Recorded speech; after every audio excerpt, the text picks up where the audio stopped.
Hello everyone, welcome back to my channel. কেমন আছেন সবাই? আমি এখন বিকেল 3টে বাজে। আমি আর বাবুন দুজনেই রেডি হচ্ছি, একটু যাব পিসির বাড়ি। পিসির বাড়ি যাব, তার কারণ হচ্ছে আমার ঠাকুমা ওখানে এসেছেন, কাকু ছেড়ে দিয়ে গেছেন। তো আমার ঠাকুমা দেশের বাড়িতেই থাকেন। আমার ঠাকুমার খুব শরীর খারাপ, আমার ছোটো পিসির বাড়িতে ছেড়ে দিয়ে গেছেন। তো আমার বাড়িটাই খুব কাছে, ছোটো পিসিদের বাড়ি, মানে খুবই কাছে। সাথে যাবে বাবা, মা, ছুটকা আর বোন। যাব ঠাকুমার সাথে দেখা করতে। তো আপনারা এর আগেও দেখেছেন আমার পিসির বাড়ি, তাও চলুন আবার আজকে একবার দেখিয়ে নিয়ে আসি। বাবুনের বাবা যাবে না, শুধু বাবুন আর আমি যাব। তো আপনারা ব্লগটার সাথে থাকবেন।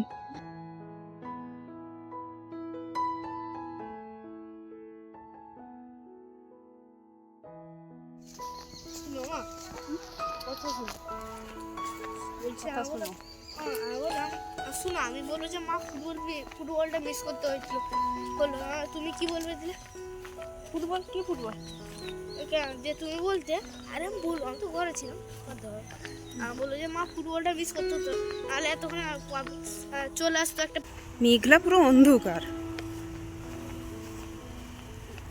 ওই যে বাবা দাঁড়িয়ে আছে। তো আমাকে দেখে নি।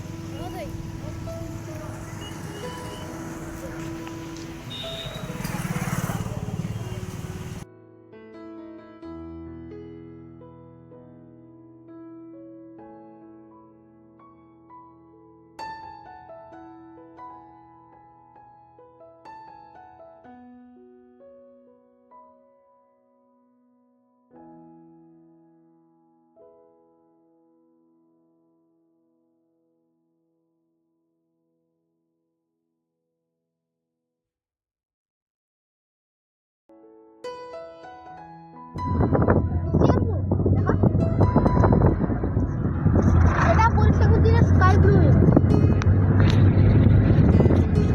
এটা স্প্রে পাওয়া যায় রে সুন্দর। জানে কি কত সালে এটা তৈরি হয়েছে? কত সালে তৈরি হয়েছে তো? ওই কথা বলেছে না টোটো।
তো চলুন, পৌঁছে গেছি পিসিমণির বাড়িতে। এটা গেট, আর ফুলের বাগানটা দেখুন। পিসিমণির ঘরে কিন্তু খুব সুন্দর ফুলের বাগান, আর পিসিমণি ফুলও ভালোবাসেন খুব। তো চলুন, এই যে দেখতে পাচ্ছেন, খুব সুন্দর কিন্তু এখানে ছবিগুলোও খুব ভালো আসছিল। এই হচ্ছে পিসিমণির বাড়ি। চলুন ঠাকুমা কোথায় দেখি। আর পিসিমণির যে ছোট নাতনি, মানে আমার দাদার ছোট মেয়ে, ও যাচ্ছে টিউশন। তো স্কুল থেকে এসে টিউশন যাচ্ছে। আর তখন কিন্তু একটু হালকা ঠান্ডা ছিল, ওই জন্য গলা ভর্তি জামাটা পরেছে, দেখতেই পাচ্ছেন। খুব একটা গরম, খুব একটা ঠান্ডা ছিল না, যেহেতু আসতেও সন্ধে হয়ে যাবে। বৌদি ছাদে ঘুমোচ্ছে, ওরা স্কেটিং নিয়ে রেডি। চলুন দিদার কাছে যাই, দিদা কি করছে একবার দেখি।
আপনারা দেখতেই পেলেন যে পিসিমণি রাত্রিবেলা ফুল তুলে দিচ্ছিল। মা বলে যে একটু ফুল তুলে দাও দিদি, ঠাকুরকে দেব। পিসিমণির ঘরে অনেক ফুল বলে তুলে দিয়েছে, বোনকেও দিয়েছে, মাকেও দিয়েছে। আমাকে বলছিল তোর লাগবে নাকি, আমাদের বাড়িতে ফুলের গাছ আছে বলে আমি আর নিইনি। তো সেখান থেকে বেরিয়ে এসেছি সন্ধ্যের পরে। হালকা টিফিনও করেছিলাম, পিসিমণি বাটার টোস্ট করে দিয়েছিলেন, সাথে মিষ্টি ছিল আরও অনেক কিছু। ছেলেরা খেয়েছে মাংস আর মুড়ি। তো চলুন ভিডিওটা আজকে এখানে শেষ করছি। কেমন লাগলো অবশ্যই জানাবেন, যদি ভালো লেগে থাকে পাশে থাকবেন। ওরা চলে যাচ্ছে বাড়ি। আপনারা খুব ভালো থাকবেন, আর নিজের খেয়াল নিজেকেই রাখতে হবে, তো নিজের খেয়ালটা নিজেরাই রাখবেন। তাহলে ভিডিওটা আজকে শেষ করছি, দেখা হচ্ছে পরের ভিডিওতে। ততক্ষণে আপনারা খুব ভালো থাকবেন, টাটা।